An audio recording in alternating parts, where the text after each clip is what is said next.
Bonjour à tous, bienvenue sur Prodify. Cette semaine, on se retrouve avec une Bitcoin dominance qui a encore augmenté. On est à 63%. Alors, est-ce que là, on est en weekly, hein, on attaque direct dans le vif du sujet.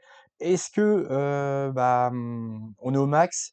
Pas sûr. On voit qu'on est en train de former peut-être un double top. Parce que là, pour l'instant, alors la semaine n'est pas finie, mais on est rejeté.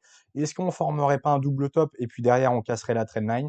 À voir, mais en tout cas, aucune confirmation pour l'instant, donc la Bitcoin dominance augmente toujours.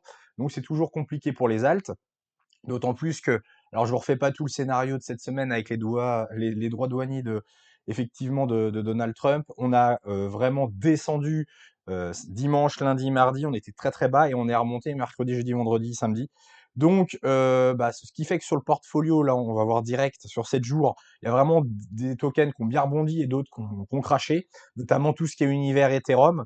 Ce qu'on voit là dans les gros pourcentages du portefeuille, ce qui a baissé le plus, c'est Zcash et Arbitrum, donc directement ce qui est lié à Ethereum.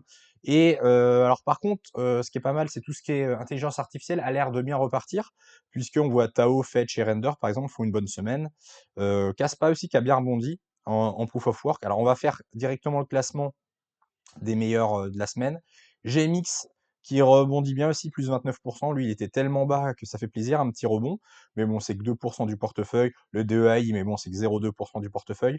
Mais voilà, Render, 21% cette semaine, ça fait plaisir, 8% du portefeuille. Et donc, évidemment, la plus grosse ligne, le Tao, qui rebondit de 16% aussi, c'est pas mal. Et puis 20% pour VRA et Clearpool, 18%. Et dans les mauvais élèves, alors évidemment, on va retrouver il y a Fluence, -16, ZK, évidemment tout ce qui est relié à Ethereum, hein. Merlin Chain, -12, ZK Sync, -12, le Wojak, -10, AVE, -9 et Spectral, -8 pour les mauvais élèves. Voilà, on repasse sur Bitcoin en weekly. Alors, je vais vous présenter pour moi, les 5 scénarios possibles. Alors après, il y en a des bearish, il y en a des bullish, je vais vous expliquer ça.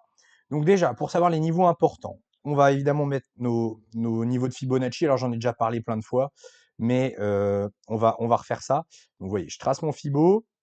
Je vous en ai déjà expliqué dans une vidéo, mais le premier arrêt, il est à 74. Alors, on va mettre un petit trait horizontal pour la suite. Il est à 73 200, à peu près 74.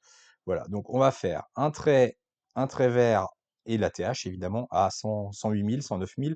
Donc, on va faire la TH en vert et on va mettre le premier arrêt en rouge. Voilà, donc ça donne ça, j'enlève.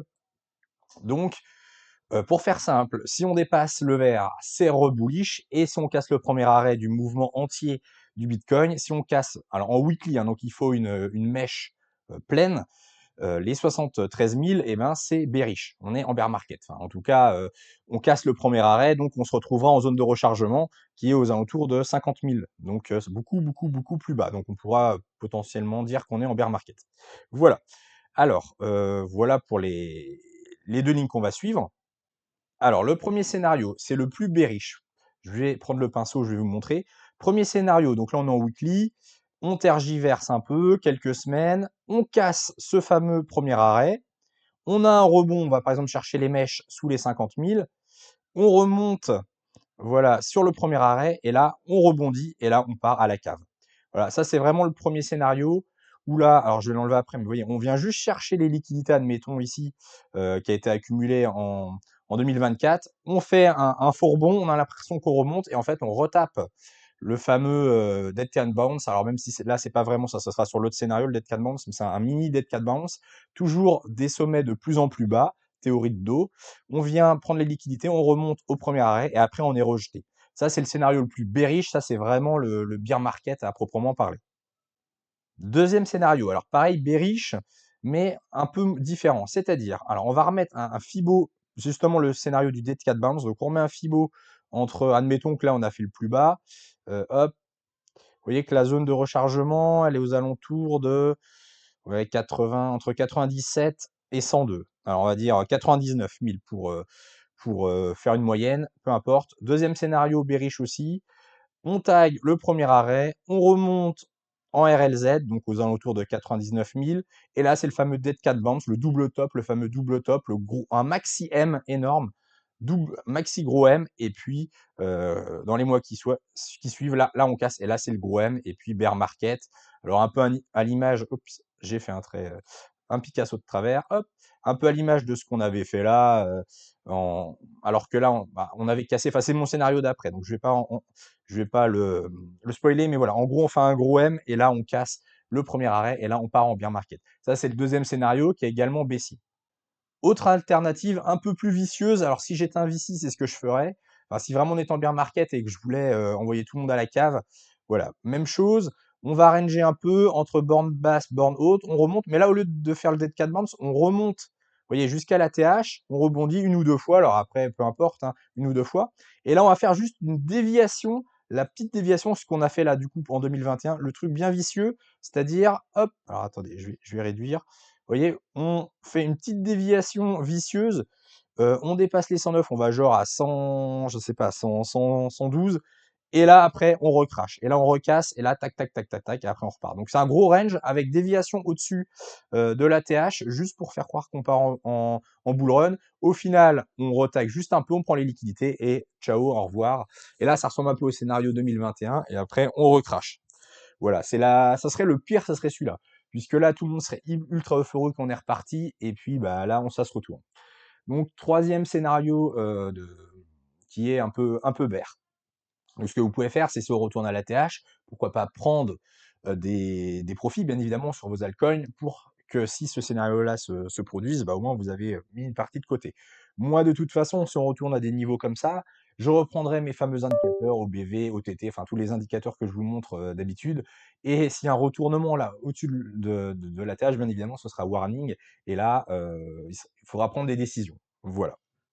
Autre possibilité, alors, on reprend le pinceau. Alors, ce coup-ci bullish, c'est-à-dire on range, on range, on range. Au bout d'un moment, alors, au lieu de prendre les liquidités au nord, on prend les liquidités au sud, on fait une petite déviation, tout le monde croit que c'est bear, évidemment, fin du monde, bear market, etc. Et là, ensuite, tac, on repart au nord. Voilà. Ça peut être une autre possibilité. Et la dernière, encore plus bullish, donc évidemment, on fait un petit. Souvent, on prend les liquidités en dessous. Alors, on prend ou on prend pas, hein, après, peu importe, on peut rebondir, mais le plus vicieux, on va dire, c'est on prend les liquidités. Ensuite, on recasse, on se retourne légèrement, on fait évidemment, on s'appuie sur l'ancien sommet à 109 000, et après, on repart à la hausse. Et après, pour savoir où on s'arrête, on va se mettre un petit Fibo de prolongation. Hop, tac. Admettons qu'on s'arrête on va mettre au premier arrêt pour que ce soit un peu cohérent.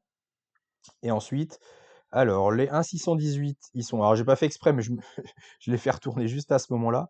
130 000, éventuellement 2,618 ou 166 000 dollars, pourquoi pas. Hop, tac, on va enlever le Fibo. Tac. Donc c'est un peu brouillon maintenant. Hop, on va remettre en automatique. Tac. Voilà, on va mieux voir. Voilà, donc je dézoome. Hop. Voilà, bah, vous voyez, j'ai pas fait exprès, mais voilà, premier scénario, on fait ça, donc on casse la TH, on fait un pullback, on va jusqu'au 1,618, on fait un pullback et on repart encore plus haut pour faire ça, par exemple. Hop. Après, on peut également faire ça, hop, on rebondit, on peut tergiverser, tac, on casse, on casse pas, et d'un coup, grosse mèche, pardon, impulsive, et on recasse soit jusqu'aux 130 000, soit pourquoi pas jusqu'aux 167 000. Faut regarder également à quelle date on se trouve, puisque si on est fin 2025, il y a de plus fortes chances, si on est en novembre 2025 par exemple, il y a de fortes chances qu'on n'aille pas beaucoup plus haut, et là, il faudra peut-être penser également à prendre des profits en fonction d'autres paramètres on-chain, hein, comme je vous ai présenté l'autre fois. Je ferai un bilan d'ailleurs dans 6 mois, voir où on en est au niveau on-chain, et puis les métriques, encore une fois, de volume, de momentum, etc. Voilà un petit peu mes différents scénarios. Ce qu'il faut retenir, c'est qu'il faut faire hyper gaffe au niveau donc du premier arrêt des 73 000 et puis de l'ATH à 108 000.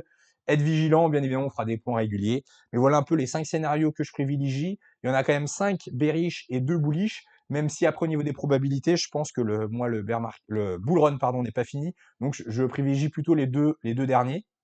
Mais il faut quand même être attentif, ne pas se fermer des portes. Et si on voit que ça tourne pas à notre faveur, eh ben, il faudra penser à sortir. Voilà, c'est tout pour cette semaine. Merci de liker la vidéo, ça permet de booster l'algorithme. Je vous souhaite peut-être des bonnes vacances à ceux qui sont en vacances, ces vacances d'avril. Et de mon côté, je vous retrouve la semaine prochaine pour une nouvelle vidéo. Bonne semaine, ciao!